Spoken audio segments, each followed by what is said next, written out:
This is my intro song, I promise it won't be that long. Didn't want to get copywritten, cause taking someone else's music is forbidden. So this is my intro song. As you can see, I'm on the couch, but I'm also at the table, because I brought the table to the couch. Because I'm lazy, and I don't like sitting on chairs. Thank you. Hey guys, welcome back to my channel. My name is Justine, and as you can see today by the title, I'm going to be talking about my borderline personality disorder. Just pretty much what it's like to live with it, what led me to the conclusion of having it when I was at the psychiatrist, and everything like that.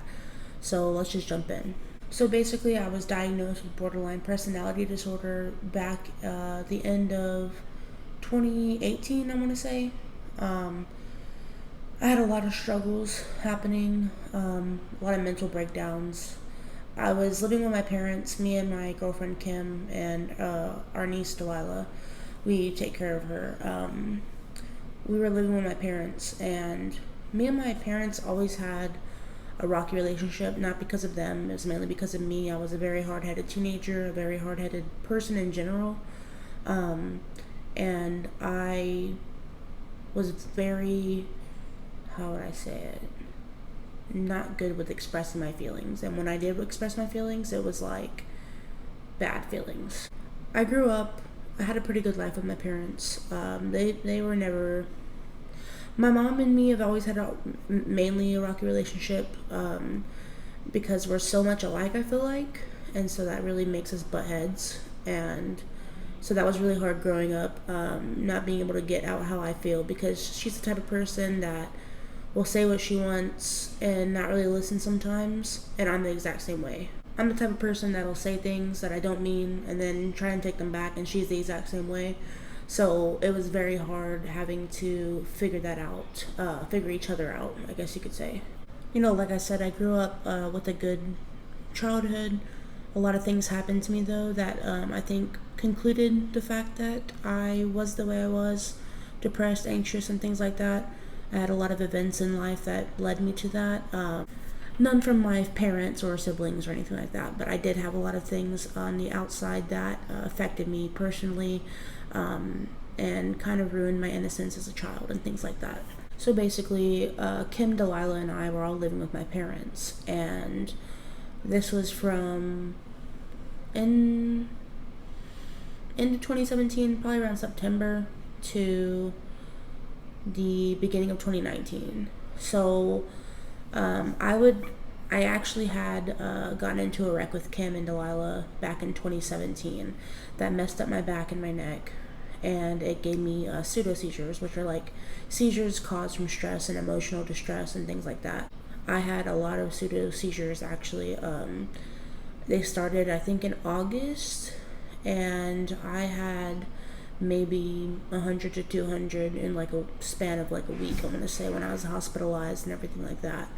So that was a lot of stress on me and my parents. I mean, it was a stressful time for everybody, and I was very out of control.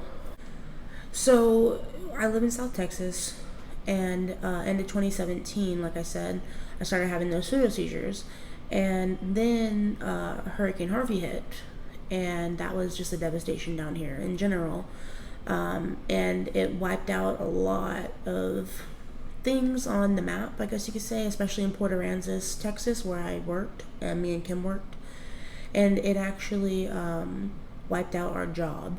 So we were jobless after Hurricane Harvey, and also in a way homeless, because our apartments were out without electricity. They were flooded, but then the apartment still wanted us to live there and pay, which my mom was like, "You're having seizures, Hurricane Harvey just hit, you're moving in with me." And I was like, okay. So that's what happened with that. So we lived there, and I want to say every day, almost every day, was a fighting issue with me and my mom, mainly my mom. My dad would get into it whenever I was really disrespectful towards my mom, but it was mainly me and my mom.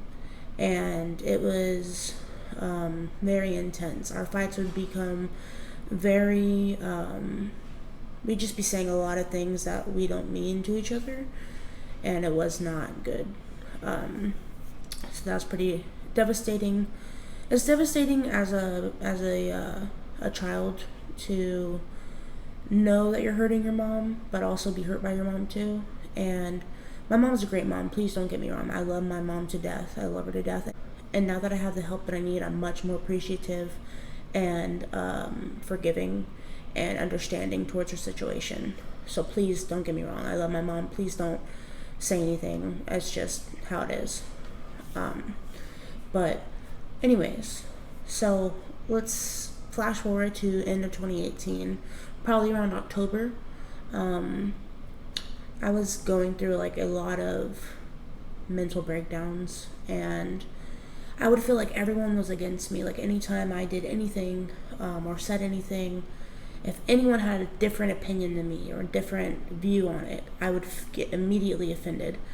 I would immediately defend myself, and it was never that serious. A few examples, I guess, would be, if my mom would say something towards me or Kim would say something towards me and I felt like they were saying it rudely, even though they were not, they were saying it normally, it's just the way I perceived it, I would literally just start a fight. And so this got to a point where it was miserable for my younger brother and sister to be around me. We were living with my parents, like I said, so they would have to deal with me fighting with my mom every day, me fighting with them because I was being an ass, I won't lie. And I'll admit I'm not always in the wrong, but most of the time I was very much in the wrong. So I got to the point where my mom and dad were like, you're either going to go to a mental hospital or you're going to get out of here, and I don't know what you're going to do, but you're going to have to get out of here because we cannot keep doing this. And I already had, and that was like a Friday, and I think I had an appointment with my psychiatrist on Monday. So that came to a point where I agreed to go to the mental hospital, but I was like, please let me go to the psychiatrist first on Monday. Let me talk to them, see if we can figure something out. Because at this point I already knew I had depression and anxiety. But that obviously wasn't the only thing, because I wasn't just depressed, I wasn't just anxious, I was very aggressive. I was very aggressively defensive for no reason.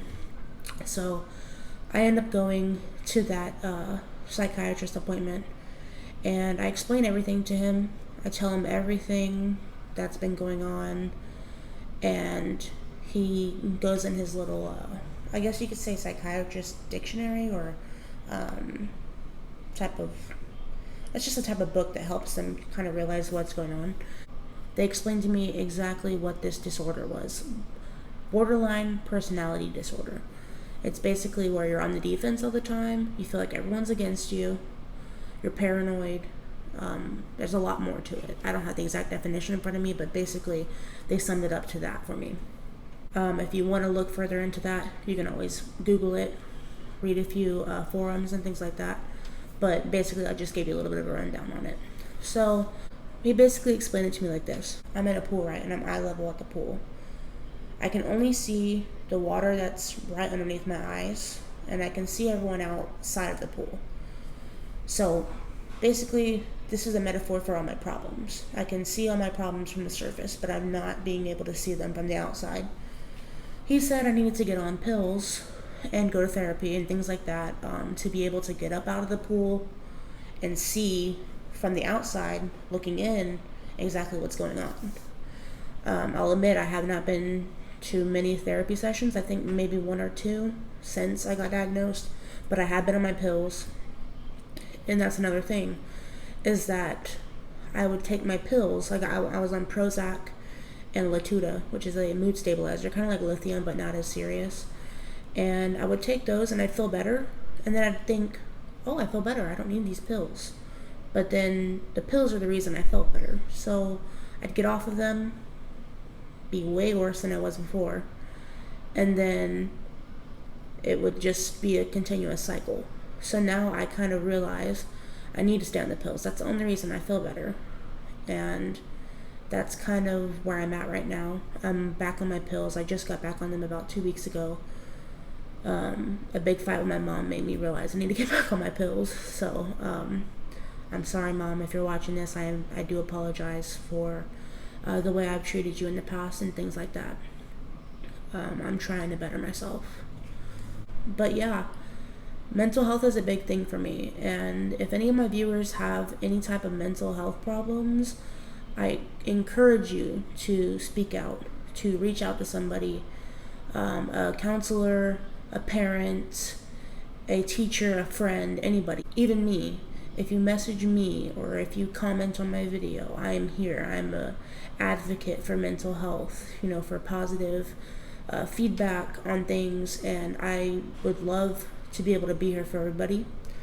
So if you ever think that you need help, please do not self-diagnose. Please understand that mental health is important, and if you need help, you need to get some.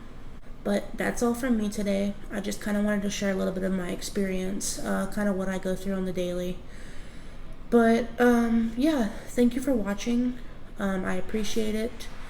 Please like and subscribe if you enjoyed. Only if you enjoyed, though. Like, don't stay if you didn't. Like, go ahead, move along, that's fine.